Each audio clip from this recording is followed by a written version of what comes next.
To hear this and many more audiobooks in a podcast feed, please visit the first link in the description below. Thank you for your support.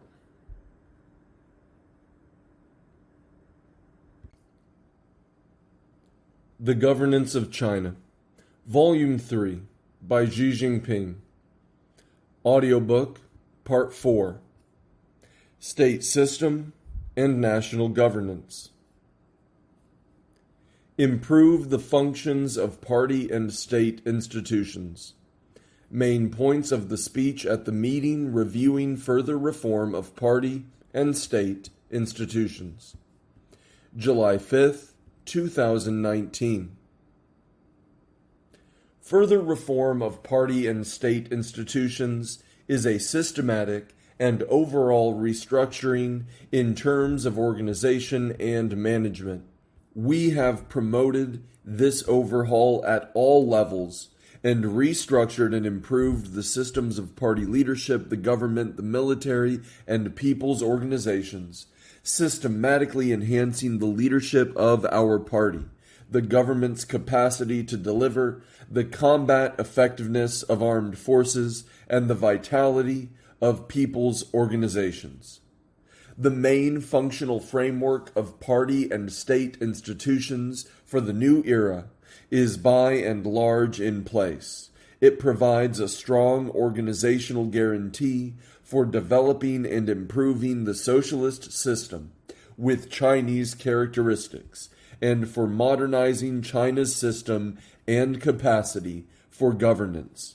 We need to summarize the major achievements and valuable experience gained from reform, consolidate these achievements, continue to improve the functions of our party and state institutions, and further modernize China's system and capacity for governance.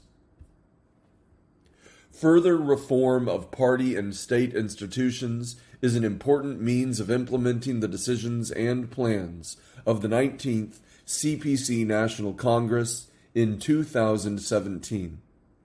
It is a major move to continue reform in all respects and a centralized action to modernize China's system and capacity for governance. After the third plenary session of the 19th CPC Central Committee in 2018, all provincial authorities and central departments implemented the decisions and plans of the Central Committee. They looked for ways to strengthen coordination, define reform rules and measures, handle personnel affairs well, and enforce strict discipline. In just over a year, the tasks defined at the third plenary session were generally completed, and a series of important theoretical, institutional, and practical results were achieved. We strengthened the party's overall leadership and improved the institution's functions in upholding the party's centralized and unified leadership. Party and state institutions are performing their duties more smoothly and efficiently, and the composition and functions of all kinds of institutions are better adapted to implementing the five-sphere integrated plan and the four-pronged comprehensive strategy. The setup and functions of major departments at provincial, city, and county levels are basically consistent with those of the central authorities, enabling a dynamic work system that ensures smooth operations right down through every level. We have carried out reform tasks covering both military and civilian services. We have also simultaneously promoted reform in relevant institutions of all types to enhance the overall impact. In furthering reform of party and state institutions, we have explored and accumulated valuable experience. The approach is to uphold the party's overall leadership over reform, establish new institutions before dissolving the old, optimize the functions of the institutions, and improve their coordination and efficiency, carry out institutional reform both at the central and local levels under an overall plan, coordinate reform and the rule of law, and carry out education on political guidelines throughout the process. Practice has proven that the strategic decision of the Party Central Committee on further reform of party and state institutions is completely correct, and the implementation of the reform has been effective. This fully demonstrates the high degree of political awareness in both thinking and action of the whole party, the positive impact of strict enforcement of party discipline since the 18th CPC National Congress in 2012, and the political strengths of the centralized and unified leadership of our party and the socialist system of our country. Organizational and functional restructuring has solved only hardware problems. There remains much to be done for components of the functional framework to achieve synergy. Upholding and strengthening overall party leadership should be the guideline of the reform, with the focus on optimizing the functions of party and state institutions and making them more coordinated and efficient. We need to combine the tasks of adjusting and optimizing the functions of these institutions with improving systems and mechanisms, and combine enhancing our party's long-term governance capacity with improving our state governance capacity. We should continue to consolidate what we have achieved in this round of reform. We should improve the party's leadership over major undertakings. Decision-making, deliberative, and coordinating institutions should focus on planning, discussing, and oversight of major tasks. Party institutions should take the lead in upholding and strengthening party leadership in all respects, better play their functions, and enforce strict political discipline and rules. We should work to better coordinate party and state institutions in performing their functions and give full play to the functions of unified, centralized, and coordinated management of party departments, especially management of major tasks under their respective jurisdiction. We should improve the capability of institutions in fulfilling their duties and responsibilities. All central departments should perform their duties and responsibilities in accordance with the plans that define their duties, internal bodies, and staffing, focus on their main responsibilities, highlight the key tasks, think and act consciously in consideration of the overall situation, and perform their duties to meet the growing expectation of the people for a better life. We need to fully leverage the initiative of party and state institutions at both central and local levels and ensure the centralized and unified leadership of the Central Committee and the consistency of state systems and government policies. Central party and government departments should guide and supervise their own systems and fields of responsibility, while implementing the decisions and plans of the Central Committee. Local institutions should carry out their work with more initiative and more creativity in light of local realities.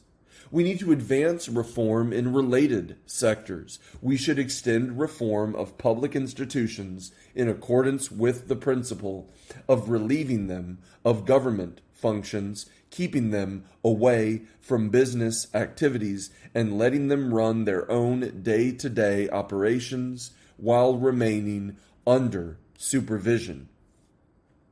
We should also build a strong contingent of coordinated law enforcement personnel, enhance social management and public services at the grassroots level, and improve supporting policies for reform of these institutions.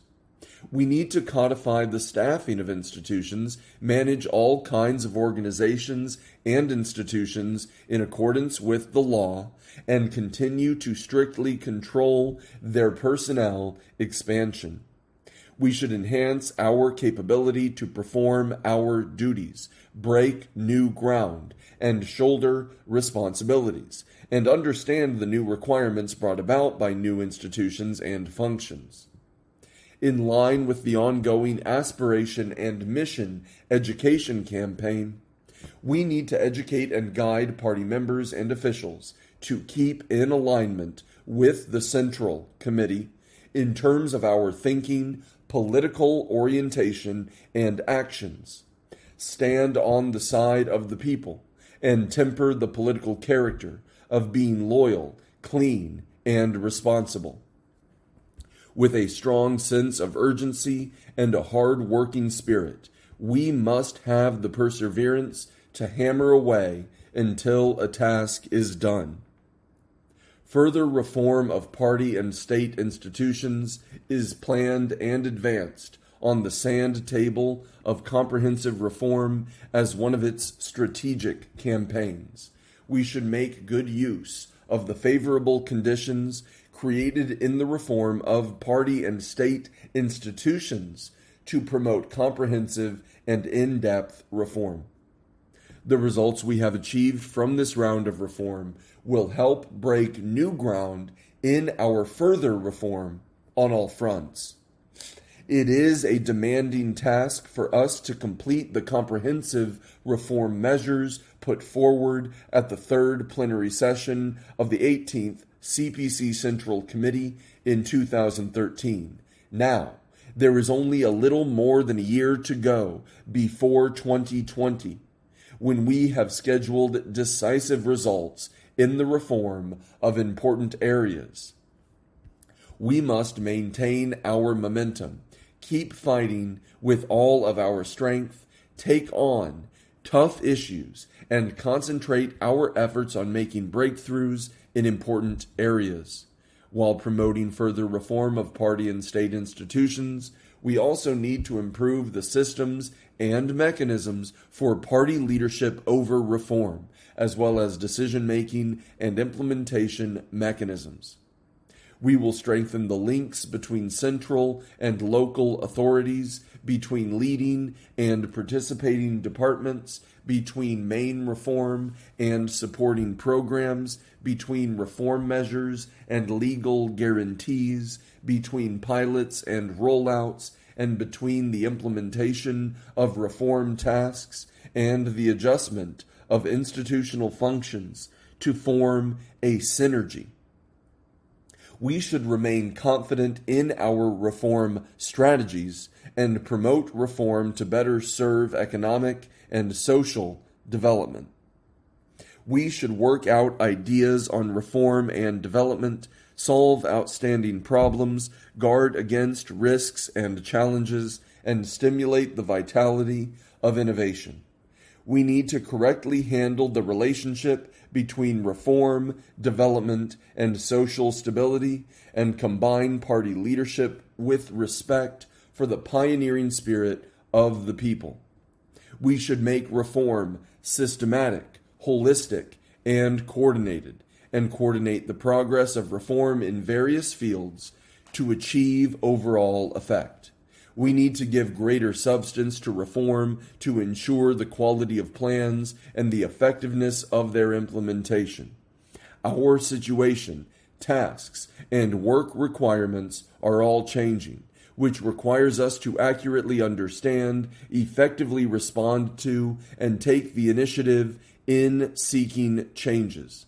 We need to solve practical problems and take this as the starting point for making reform plans, and give priority to the implementation of reforms that have a bearing on overall economic and social development, involve major institutional innovation, and enhance people's sense of gain. We should facilitate the systematic integration of reform achievements, review and apply the results in a coordinated manner, and make various systems more mature and well-defined as a whole. Note to the decision of the CPC Central Committee on Upholding and Improving Chinese Socialist System and Modernizing State Governance.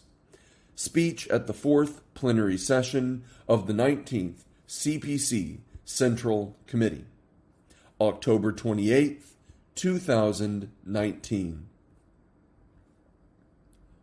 On behalf of the Political Bureau of the CPC Central Committee, I will now explain to the plenary session the drafting process of the decision of the Central Committee of the Communist Party of China on upholding and improving the socialist system with Chinese characteristics and modernizing the state system and capacity for governance.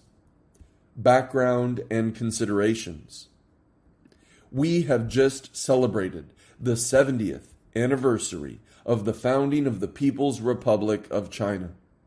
Our extraordinary achievements of the past 7 decades have fully proved that socialism with Chinese characteristics is the fundamental guarantee for progress and development in contemporary China. From a long-term and overall perspective on the causes of the party and the country, the Political Bureau has decided that this plenary session will focus on the topic of upholding and improving Chinese socialism and modernizing our system and capacity for governance. This is based on the following considerations. First, upholding and improving Chinese socialism and modernizing our system and capacity for governance is key to achieving the 2 centenary goals: building a modern socialist country and realizing national rejuvenation are 2 great goals our party has always pursued. Since its founding, our party has led the people and made unremitting efforts towards these goals. As we drive reform and opening up to deeper levels, we have developed a better understanding of our systems. In 1980, Deng Xiaoping summarized the lessons from the Cultural Revolution and pointed out that the problems in the leadership and organizational systems are more fundamental, widespread, long-lasting, and that they have a greater effect on the overall interests of our country. If these systems are sound, they can place restraints on the actions of bad people. If they are unsound, they may hamper the efforts of good people or indeed, in certain cases, may push them in the wrong direction. Footnote 1. Deng Xiaoping on the reform of the system of party and state leadership. Selected works of Deng Xiaoping, Volume 2, English edition, Foreign Languages Press, Beijing, 1995, page 331 to 332, end of footnote 1. In 1992, he said on a field trip to South China, quote, "It will probably take another 30 years for us to develop a more mature and well-defined system in every field." End quote. Footnote 2. Deng Xiaoping, excerpts from talks given in Wuchang, Shenzhen, Zhuhai, and Shanghai. Selected works of Deng Xiaoping, Volume 3, English edition, Foreign Languages Press, Beijing, 1994, page 360, end of footnote 2. The report to the 14th CPC National Congress in 1992 envisaged, quote, "In the 1990s, we must establish a preliminary new economic system and attain the objective of the second stage of development, a relatively comfortable level of life for all our people. In another 20 years, when we mark the 100th anniversary of the founding of the party, a whole set of more mature and better defined systems will have taken shape in every field of work." End quote. The reports to the 15th, 16th, and 17th National Congresses of the party all set out clear requirements for improving our systems. Since its 18th National Congress in 2012, our party has laid extra emphasis on improving our state systems, stating, quote, "To build a moderately prosperous society in all respects, we must, with greater political courage and vision, lose no time in furthering reform in key sectors and resolutely discard all notions and mechanisms that hinder efforts to pursue balanced and sustainable development. We should set up a well-developed, well-conceived, procedure-based, and effective framework of systems and ensure that all our systems are more mature and better defined." End quote. The third plenary session of the 18th CPC Central Committee in 2013 put forward the idea of, quote, "modernizing the state governance system and capacity," end quote, and defined the goals of comprehensive reform as, quote, "to improve and develop socialism with Chinese characteristics and to modernize the state governance system and capacity," end quote. The fifth plenary session of the 18th CPC Central Committee in 2015 further stressed that during the 13th five-year plan period, 2016 to 2020, quote, "systems in all areas are to become more mature and better defined, and key progress is to be made in modernizing the state governance system and capacity with basic systems established in all fields," end quote. The 19th CPC National Congress in 2017 determined our primary goal by the middle of this century to develop China into a great, modern, socialist country that is prosperous, strong, democratic, culturally advanced, harmonious, and beautiful. And the goals for enhancing our governance system and capacity, our systems in all fields, are further improved, and modernization of the state governance system and capacity is basically achieved by 2035. And modernization of our state governance system and capacity is fully realized by the middle of the 21st century. The second and third plenary sessions of the 19th CPC Central Committee in 2018 made plans for constitutional amendments and further reform of party and government institutions, marking a major step forward in improving our governance system and capacity. The third plenary session of the 19th CPC Central Committee pointed out, quote, "To better lead the people in advancing the great struggle, the great project, and the great cause to realize our great dream, our party must accelerate the modernization of the state governance system and capacity, and develop a more mature and better defined system of socialism with Chinese characteristics. This is a key task of our party," end quote. It is now imperative for us to summarize past experience on improving Chinese socialism and modernizing the state governance system and capacity, and set the direction and requirements for future development. Second, upholding and improving Chinese socialism and modernizing the state governance system and capacity is fundamental to further reform and opening up in the new era. 40 years ago, the third plenary session of the 11th CPC Central Committee in 1978 was a landmark event that introduced the policy of reform and opening up and ushered in a new period of socialist modernization. The third plenary session of the 18th CPC Central Committee was another milestone, initiating a new era in which reform has been extended through a systematic and holistic plan. The session rolled out 336 reform measures.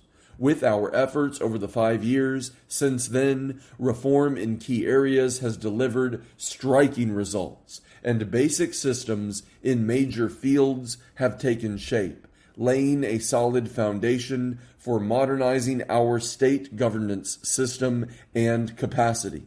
However, we must also understand that some reform measures are yet to be completed and some demand perseverance in the long run. Although many formidable obstacles have been surmounted, there are more to overcome. We must never pause or slacken our efforts. At the gathering to celebrate the 40th anniversary of reform and opening up last year, I emphasized, quote, "We must advance reform and opening up in the right direction, on the right course, and with consistent force, so as to steadily promote reform and opening up in the new era," end quote. This requires us to make plans for further comprehensive reform based on the overall needs in building a modern socialist country. Reform and opening up in the new era has new content and new features, one of which is that reform attaches greater importance to the improvement of systems. Compared with the past, reform now aims to solve deep-seated problems of our systems and mechanisms, and this sets higher requirements for top-level design. It becomes more imperative to pursue reform in a systematic, holistic, and coordinated way, and to establish frameworks of systems and institutions. When we plan to further reform in the new era, we must focus on upholding and improving Chinese socialism and modernizing the state governance system and capacity, with a deep understanding of the requirements for further development and the trends of the times. To achieve this, we will continue to reform systems and mechanisms in all sectors and areas and ensure that our systems become more mature and better defined. Third, upholding and improving Chinese socialism and modernizing the state governance system and capacity will guarantee that we can seize the initiative in addressing risks and challenges. Quote, "If a dynasty cannot continue to rise, it will fall. If a country cannot improve its governance, the state of order will deteriorate." End quote. Footnote 3. Lu Zhuqian. Essays on Zhou's Commentary on the Spring and Autumn Annals. Dong Lai Bo Yi. Lu Zhuqian, 1137 to 1181, was a writer and Neo-Confucian philosopher of the Southern Song dynasty. End of footnote 3. The world today is undergoing a scale of change unseen in a century, and the international situation is becoming increasingly variable and complex. We are confronted with formidable tasks in reform, development, social stability, domestic and foreign affairs, national defense, and the governance of the party, the country, and the military. We are facing greater risks and challenges than ever before. Some risks and challenges are domestic. Some are external. Some relate to the economy and society. Some come from Mother Nature. In order to resolve them, we must uphold and improve Chinese socialism and modernize our state governance system and capacity and give full play to the strengths of our systems. Based on the above considerations, the Standing Committee of the Political Bureau and the Political Bureau convened meetings on February 28th and March 29th this year and decided the topic of this plenary session: upholding and improving Chinese socialism and modernizing the state governance system and capacity, and the establishment of a drafting group working under the leadership of the Standing Committee. Drafting process. The drafting group started work after its first meeting on April 3rd.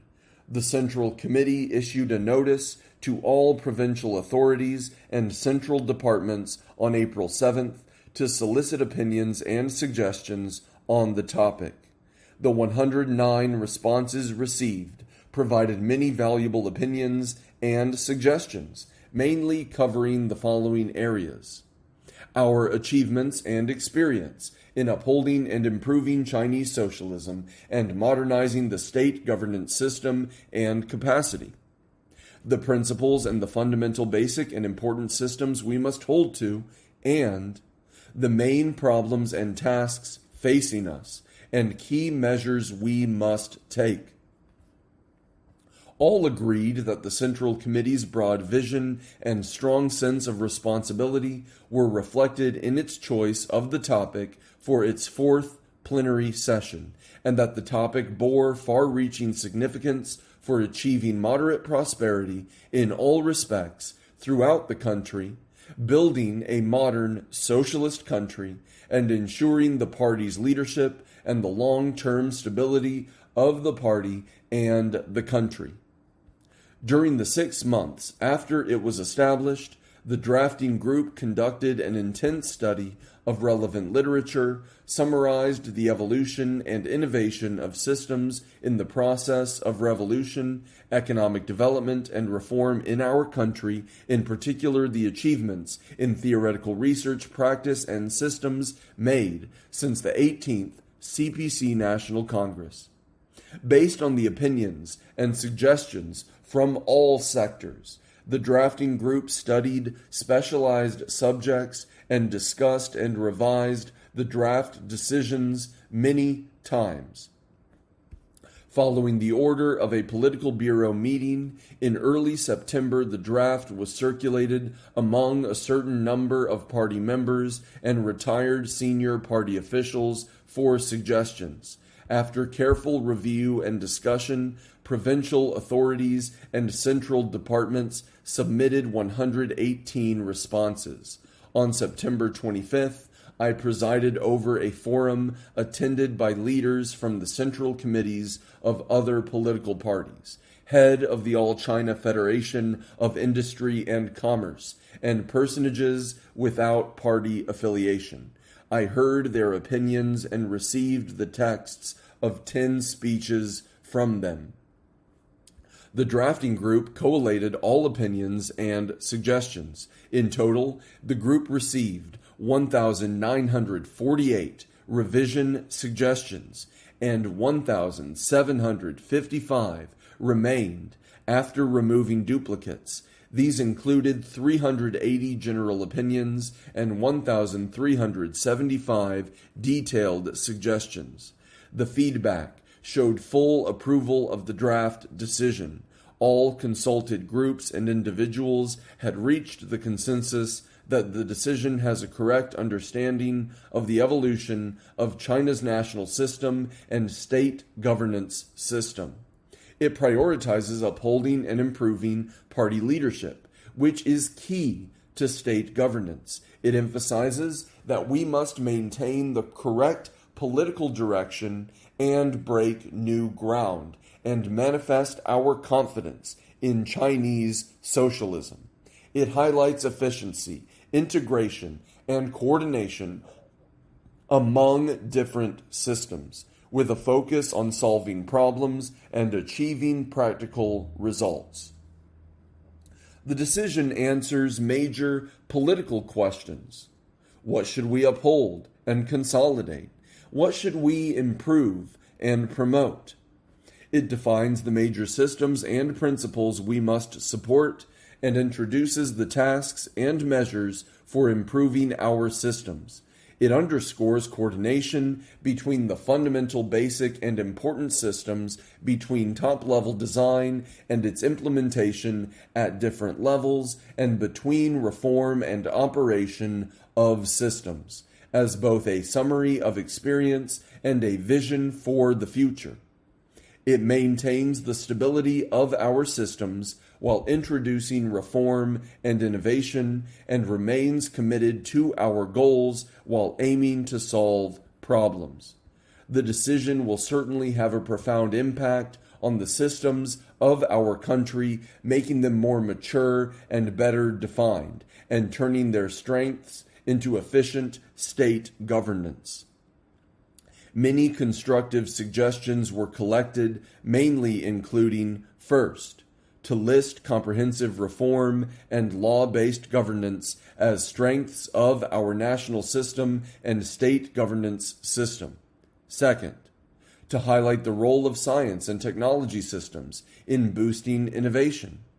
Third, to attach greater importance to the systems that guarantee food security, rural revitalization, and the prioritized development of agriculture and rural areas. Fourth, to make more use of IT technologies, such as AI, the Internet, and big data, to modernize our governance capacity.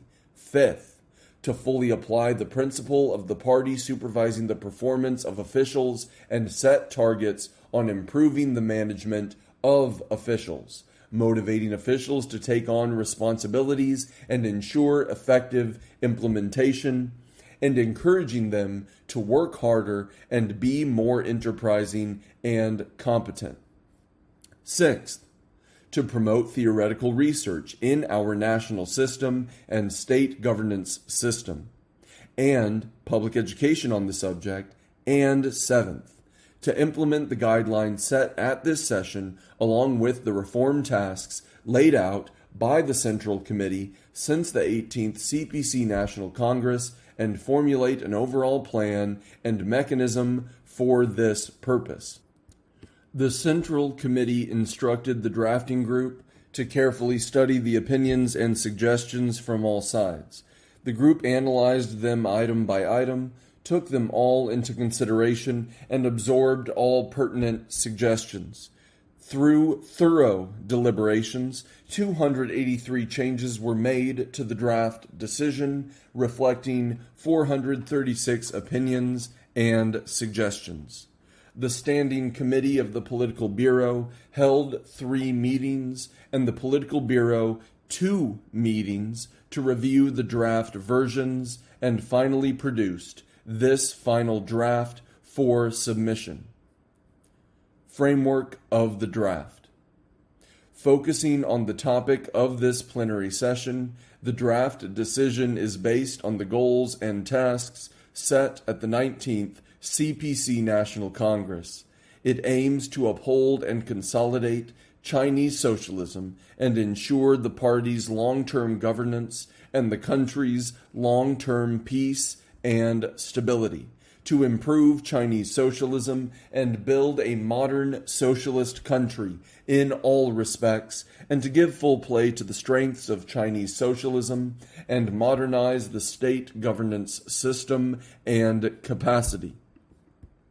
It summarizes the achievements, experience, and principles that our people have gained in improving the state system and governance under the leadership of the party, elaborates on upholding and improving the fundamental, basic, and important systems that underpin Chinese socialism, make plans for major systems and mechanisms, and defines the essential tasks to be performed on our way forward. The draft decision is divided into 3 parts with 15 sections. The first part, namely the first section, presents the general principles, setting forth the monumental achievements we have made in developing Chinese socialism and state governance, and their strengths. It also explains why it is important for us to uphold and improve Chinese socialism and modernize the state governance system and capacity, and sets out the overall requirements. Detailed expositions on our fundamental, basic, and important systems that underpin Chinese socialism are given in the 13 sections of the second part.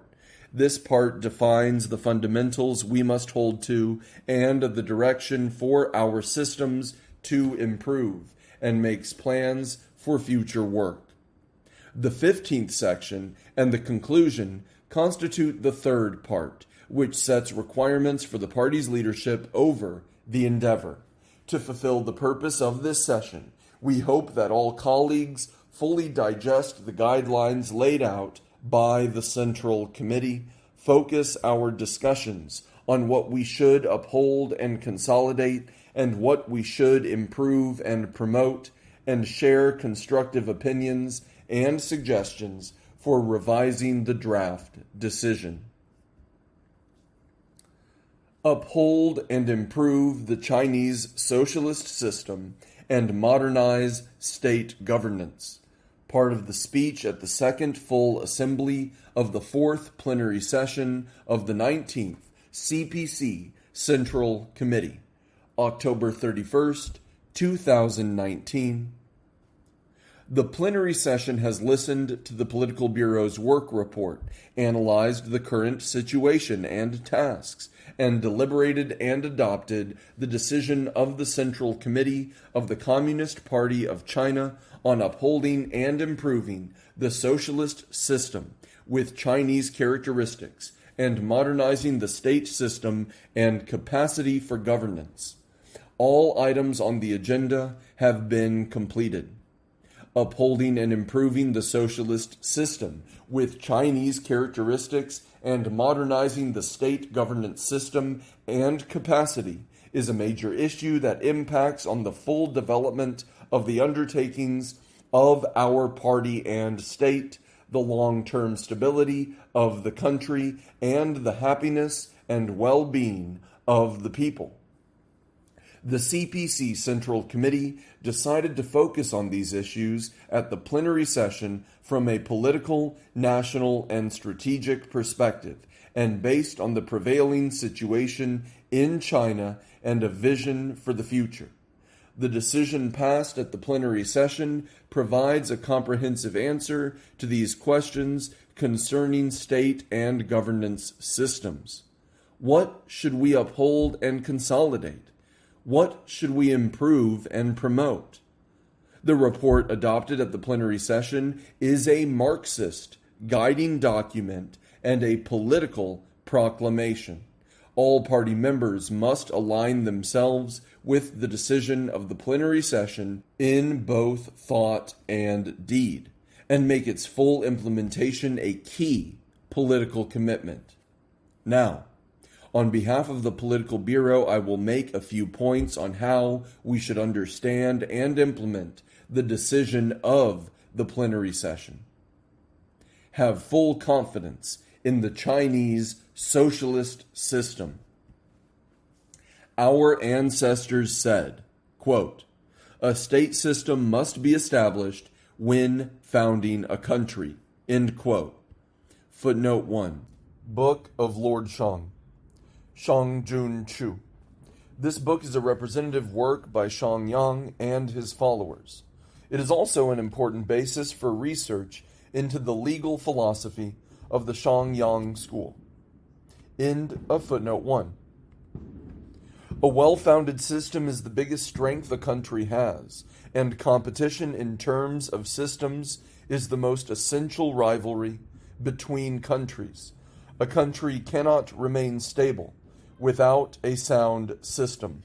The fundamental reason that the Chinese nation has stood up, become better off, and grown in strength over the 7 decades since the founding of the People's Republic in 1949 is that the CPC has led the people in establishing and improving the Chinese socialist system, in forming and developing systems for party leadership, the economy, politics, culture, society, eco-civilization, the military, and foreign affairs, and in enhancing state governance.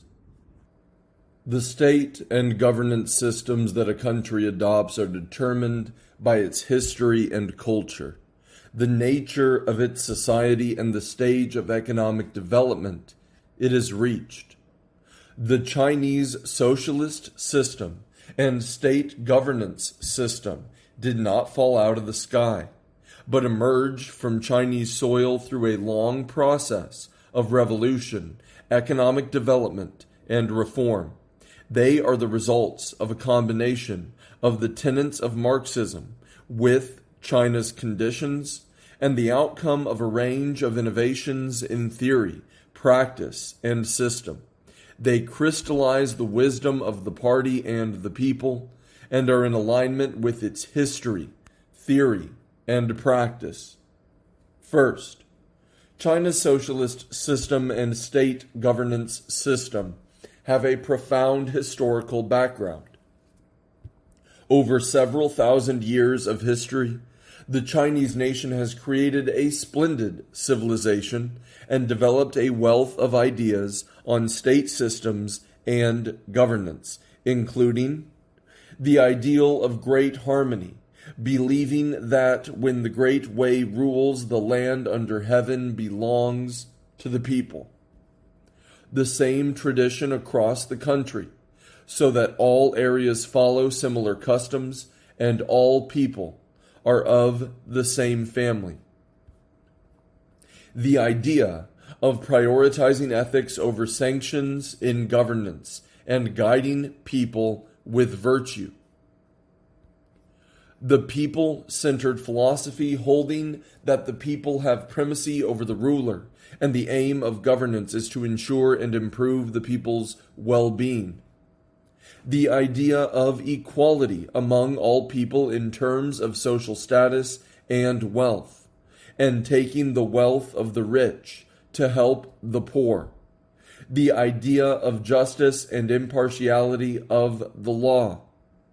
Moral standards advocating filial piety, fraternity, loyalty to the country, good faith, propriety, justice, integrity, and conscience. Standards for the appointment of officials based on virtue and competence. The reformist spirit, as exemplified by such adages as, quote, although Zhou is an ancient state, its destiny hinges on reform. End quote. Footnote 2. Book of Songs. This quote highlights the importance of reform in the late Shang dynasty, 1600 to 1046 BC. The vassal state of Zhou, led by Ji Cheng, became powerful by undertaking a number of reforms. Ultimately, the vassal state, led by Ji's son, overthrew the Shang and founded the Zhou dynasty, 1046 to 256 BC. End of footnote 2. The principle of good neighborliness and harmony in relations with all other countries, and the belief in the primacy of peace and opposition to bellicosity. These ideas constitute a major part of traditional Chinese culture and the ethos of the Chinese nation. Since the introduction of Marxism to China, scientific socialism has become widely accepted by the Chinese people. It has gone on to take root in this country and delivered impressive results. This is clearly not accidental. It is consistent with the culture and values that our people have taken up and passed on for several thousand years. Karl Marx made a shrewd observation on the slogans of ancient Chinese peasant uprisings that had some socialist content. He said, quote, now Chinese socialism may admittedly be the same in relation to European socialism as Chinese philosophy in relation to Hegelian philosophy. End quote. Footnote 3. Karl Marx and Friedrich Engels. Review, January through February 1850. Karl Marx and Friedrich Engels, Collected Works, Volume 10, English edition, Progress Publishers, Moscow, 1979, page 267, end of footnote 3. Over a long period of history, China led the world in development. It forged a complete set of state and governance systems covering the court, administration of prefectures and counties, land, taxation, civil service, examination, supervision, and the military, many of which were absorbed by neighboring nations. With the advent of modern times, China was reduced to a semi-feudal and semi-colonial society due to the decadence, and impotence of the feudal government and the invasion and occupation of imperialist powers. The autocratic, monarchical system that had ruled China for several millennia was confronted by a grave crisis. Facing increasing political and national challenges, countless progressives struggled in search of ways to create a better future for the nation. They pioneered new state and governance systems and experimented with various solutions such as constitutional monarchy, parliamentary systems, multi-party politics, and presidential government. But all these efforts ended in failure. Only after the founding of the CPC in 1921 did China find the path to national independence and prosperity, and the people's liberation and happiness. During the New Democratic Revolution, 1919 to 1949, our party rallied and led the people in establishing the people's government in the revolutionary base areas and exploring new democratic, economic, political, and cultural systems which generated valuable experience for founding a country where the people are the masters. After assuming state power, our party led the people in enacting the Common Program in 1949. Footnote 4, the Common Program adopted in 1949 at the first plenary session of the Chinese People's Political Consultative Conference, which exercised the functions and powers of the later National People's Congress, served as the Provisional Constitution, end of footnote 4, and the Constitution in 1954, by which the systems and structures of our state and government were established. On this basis, the party led the people in conducting socialist transformation, establishing socialism as our basic system, and completing the broadest and most profound social change in China's history. It created the fundamental political conditions and national systems for achieving all the progress in China today. Since the launch of reform and opening up in 1978, the party has led the people in developing socialism with Chinese characteristics and improving China's state governance so that contemporary China is full of new vigor. In summary, guided by Marxism, the Chinese socialist system and state governance system have developed from the real conditions and culture of China, and they enjoy the full support of the people. They represent the most fundamental achievement of the party and the people through lengthy struggle and strenuous effort. We must treasure them, uphold them with determination, and keep them up to date. Second, the Chinese socialist system and state governance system have great strengths in many respects. The plenary session has summarized these strengths in a systematic way, with the goal of bringing them to the fore and increasing public confidence in our systems.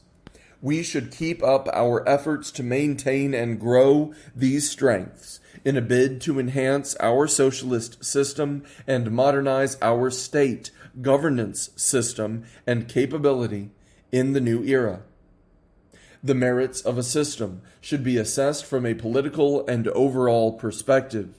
In his speech titled On the Reform of the System of Party and State Leadership, Deng Xiaoping said, quote, "In the drive for socialist modernization, our objectives are, economically, to catch up with the developed capitalist countries, and politically, to create a higher level of democracy with more substance than that of capitalist countries.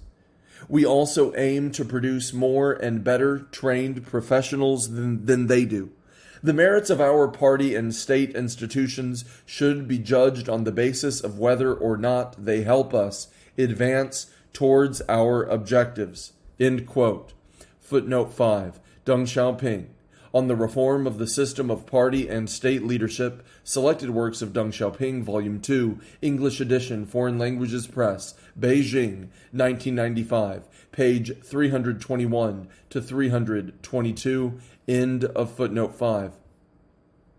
At the conference marking the 60th anniversary of the National People's Congress in 2014, I said, quote, "The best way to evaluate whether a country's political system is democratic and efficient is to observe whether the succession of its leaders is orderly and in line with the law, whether all people can manage state affairs and social, economic, and cultural affairs in conformity with legal provisions, whether the public can express their requirements without hindrance, whether all sectors can efficiently participate in the country's political affairs, whether national decisions can be made in a rational, democratic way, whether people of high caliber in all fields can be part of the team of the national leadership and administrative systems through fair competition, whether the ruling party can serve as a leader in state affairs in accordance with the Constitution and the law, and whether the exercise of power can be kept under effective restraint and supervision." End quote. One of the factors crucial to the strengths of our state and governance systems is that our party, over many years, has combined Marxism with China's actual conditions and integrated its efforts to open up the right path, develop sound theories, and establish effective systems. The CPC has guided the development of the state and governance systems with dynamic Marxism adapted to the Chinese context. The party works to improve its understanding of the inner rules behind its governance, the development of socialism, and the evolution of human society. The results of our success in practice are institutionalized in a timely manner. All these efforts enable our state and governance systems to embody the basic principles of scientific socialism and manifest distinct features of our nation and our times. The essential attribute of our state and governance systems is that they always represent the fundamental interests of the people, safeguard the people's status as masters of the country, reflect the people's common will, and protect the people's legitimate rights and interests. This is precisely why the operation of the systems in our country is so effective and dynamic. They are always directed to realize, protect, and develop the fundamental interests of the greatest possible majority of the people, guarantee and improve their well-being, and share the fruits of reform among all our people in a fair way. This means they can deter conflicts among political parties, guard against the partiality of interest groups, and prevent a small elite from manipulating politics. In this sense, they are more advanced than any other system.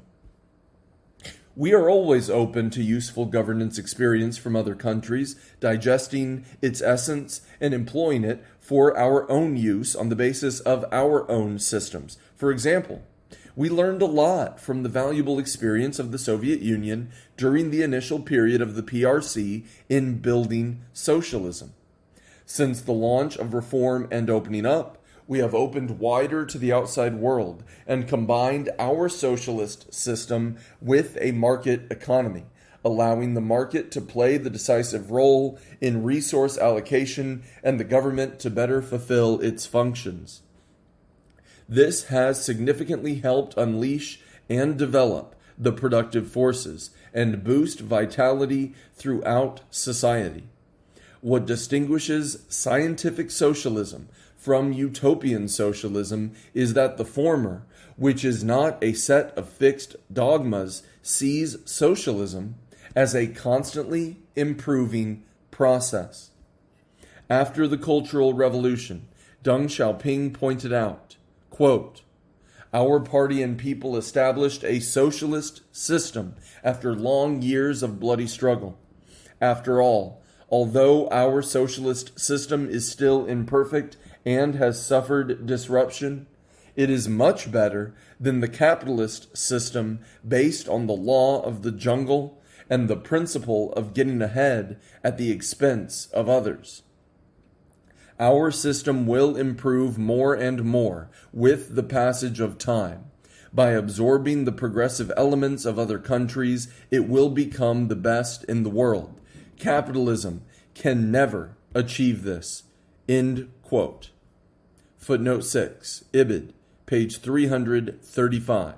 End of footnote 6. Reform and opening up over the past 40 years has greatly improved our socialist system and state governance system by remedying the shortcomings of our systems and mechanisms. After the 18th CPC National Congress in 2012, we extended our comprehensive reform. This fully demonstrates the capacity for self-improvement of our state and governance systems. It is foreseeable that as we drive reform to deeper levels, these systems will show greater vitality and give us a cutting edge in international competition.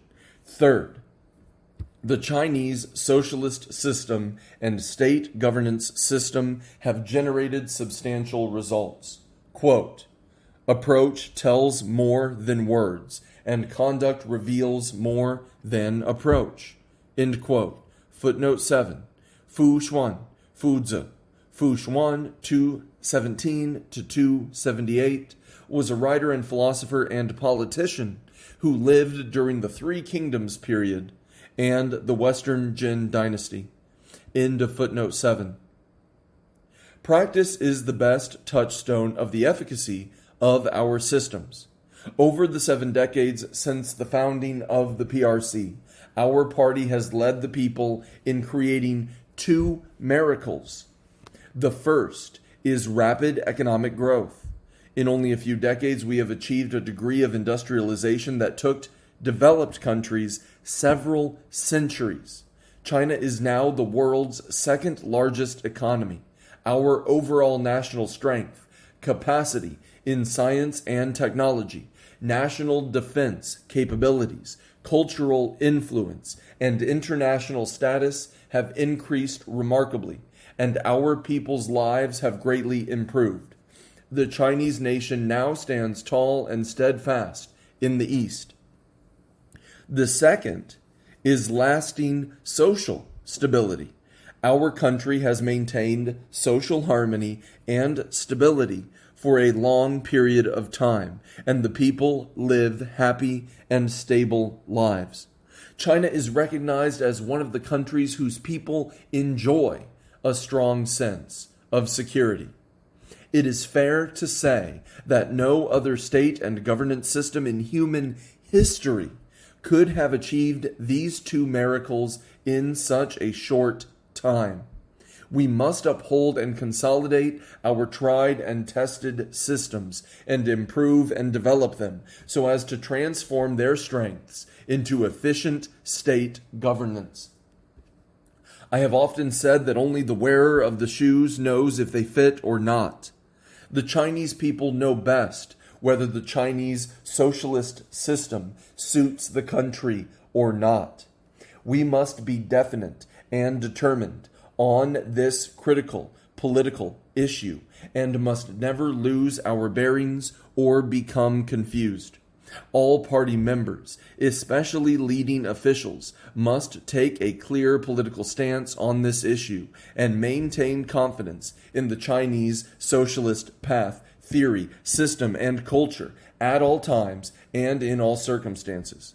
We must be as tenacious as bamboo, as described by Zheng Xie. Quote, in the face of all blows, not bending low, it still stands fast, whether from east, west, south, or north, the wind doth blast. End quote. Footnote 8. Zheng Xie. Bamboos amid rocks. Zhu Shi. Zheng Xie, 1693 to 1765, also known as Zheng Banqiao, was a painter and writer of the Qing dynasty. End of footnote 8. fully implement the decision of the plenary session. The plenary session has defined a comprehensive plan and set clear requirements for upholding and improving the Chinese socialist system and modernizing the state governance system and capacity. We must make sound plans for both short-term and long-term goals and ensure well-organized and coordinated implementation of all the tasks set out at the plenary session. To this end, we need to focus on 3 points. The first is about upholding and consolidating. The second is about improving and developing. And the third is about implementing and following up. First, we must resolutely uphold and consolidate socialism with Chinese characteristics. It is well-knit and complete and supported by fundamental, basic, and important systems, with the system for CPC leadership in the dominant position. CPC leadership is the fundamental element of our country's leadership system. Since the 18th CPC National Congress, we have stated that the defining feature of Chinese socialism is CPC leadership, that the greatest strength of the Chinese socialist system is CPC leadership, and that the CPC is the highest force for political leadership. This plenary session also emphasizes, quote, "We must ensure the party exercises overall leadership over all areas of endeavor in every part of the country, and resolutely safeguard the Central Committee's authority. We must improve the leadership system in which the party exercises overall leadership and coordinates the efforts of all, and implement the party's leadership in all aspects of state governance." End quote. This is the most valuable experience the party has drawn from leading the people in revolution, economic development, and reform. We must uphold party leadership in developing our systems, push forward all our undertakings, and improve our work in all areas. We must conscientiously implement the fundamental requirement that the party exercises overall leadership and coordinates the efforts of all. This plenary session has summed up the experience we have gained through practice and redefined some concepts on the basis of our fundamental, basic, and important systems. For instance, it is confirmed that the basic socialist economic system contains the following elements: public ownership playing the dominant role while developing together with other forms of ownership, multiple modes of distribution with to each according to their work as the principal form, and a socialist market economy.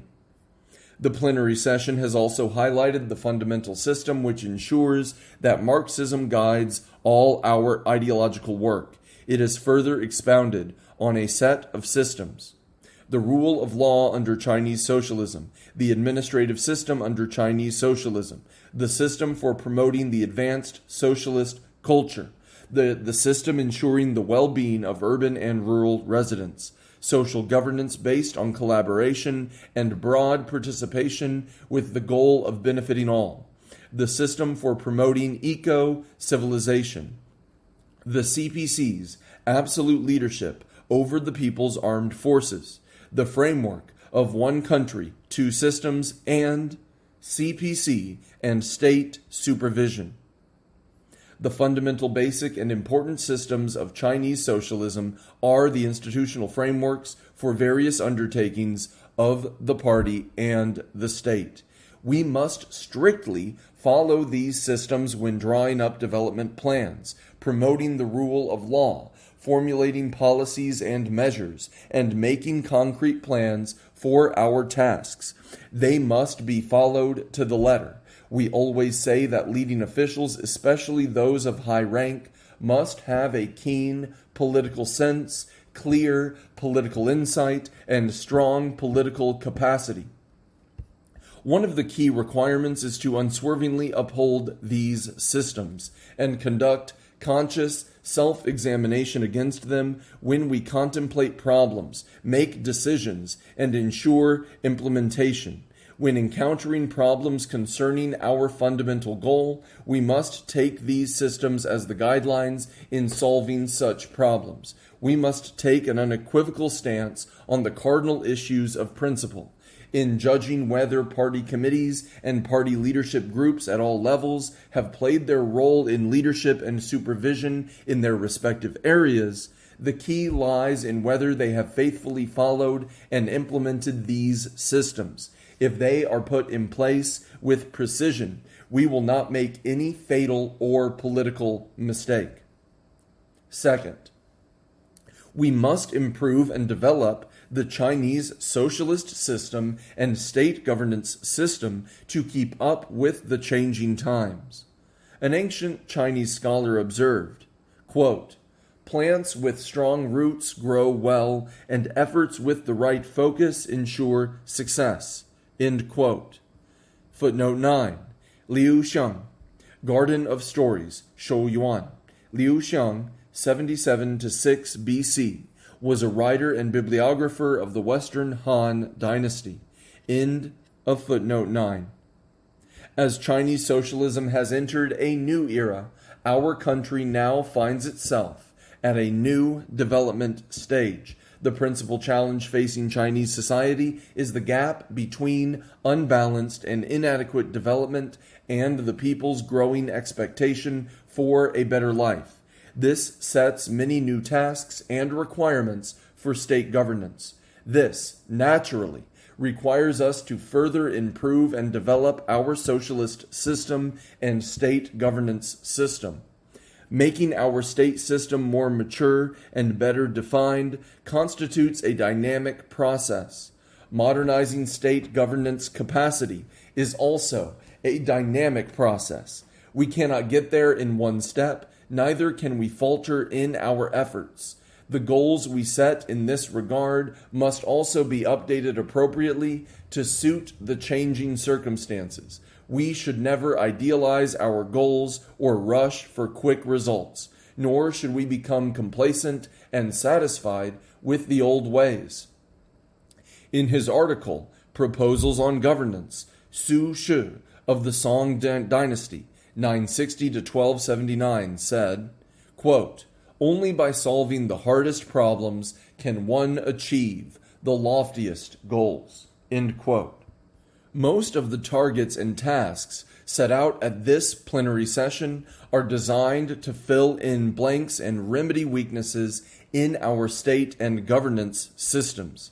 They are oriented to solve problems. In practice, we must place the emphasis on upholding and improving the fundamental, basic, and important systems that underpin Chinese socialism and devote all our efforts to consolidating our foundations, leveraging our strengths, and addressing our weaknesses so as to establish a well-developed, procedure-based, and effective framework of systems. To implement the decision of this plenary session, we must combine them with the existing reform tasks and establish an effective mechanism that ensures all tasks are carried out. We need to review the status of previous reform tasks, consolidate what we have achieved, and carry on with the tasks yet to be completed.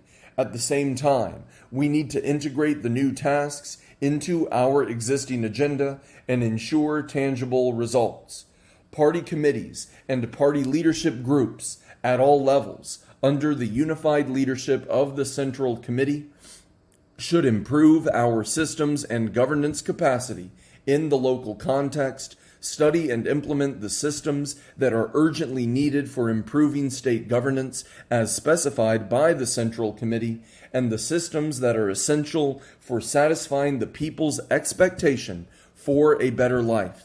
We need to encourage bold innovation and experimentation at the grassroots level and act quickly to document and analyze governance concepts, approaches, and measures that prove to be effective at the grassroots, thereby creating a constant flow of improvements to the system. Being proactive in this regard All local authorities, departments, and entities must also follow the overall plan of the Central Committee and abide by laws and regulations. It is forbidden to breach rules, reject the overall plan, or rush to action. The key is to fulfill tasks and goals set out at this plenary session. Third, we must strictly follow and implement our systems. The vitality of a system lies in its implementation. Some people today still lack reverence for our systems. They do not act in accordance with them and even bend them to their will. Some make every effort to exploit loopholes and circumvent them. Some fear or are reluctant to obey them and try by every means to evade the restrictions and supervision they impose. Therefore, we need to strengthen enforcement and supervision to put our systems into better practice. Party committees and governments at all levels and their leading officials must have a stronger awareness of our systems, lead by example in safeguarding their authority and execution, and ensure the implementation of major decisions and plans of the party and the state in line with our systems. Different areas are not allowed to work on their own without synergy, to apply different standards, or to enforce systems to different degrees. We should give full play to the role of our systems in guiding direction, regulating conduct, increasing efficiency, maintaining social stability, and preventing and diffusing risks. We need to establish a full coverage mechanism to enforce and supervise them, from regional governance, governance in different sectors and industries, and community-level governance to governance of a work unit. Selective or compromised enforcement is forbidden. Those who fail to implement the decisions and prohibitions by the Central Committee or feign compliance should be investigated and punished so that the authority of our systems is effective at all times and in all places. In order to strengthen the caliber of officials in the new era, we should focus on improving their governance capacity and enhancing their ability to advance undertakings, fulfill duties, exercise power, and work strictly within the framework of our systems. Party organizations at all levels, especially public communication departments, should conduct communication with the public on the Chinese Socialist system. They should guide all party members and all of society to understand the defining features and strengths of Chinese socialism and understand that we must cherish our state and governance systems as they have been created through hard efforts and have withstood the test of time. To improve and develop them, we must proceed from our national conditions. We must take into consideration both our traditions and the path, experience, and principles the party and the people have created. We should not blindly copy the systems of other countries. We must build deep-rooted confidence in our own, among our youth, through public education. We must create new and better ways of communication with our people and the international community to make our discourse on China's state and governance systems more persuasive and appealing. Party committees and party leadership groups at all levels must carry out the plans of the Central Committee and communicate the decision of the plenary session to the public in a well-organized manner. We need to take targeted approaches for different audience groups so as to ensure that the plenary session has a real impact on the people. We will strengthen our supervision of the implementation of these decisions. Relevant departments of the party should provide timely updates to the Central Committee on the progress of the respective tasks in local areas and sectors. It is necessary to summarize their best practices in executing the decisions. The Central Commission for Further Reform is responsible for coordinating the execution of the reform tasks decided at the plenary session. Dear colleagues, to uphold and improve the Chinese socialist system and modernize the state governance system and capacity has long-term strategic significance. It also represents a practical issue for today.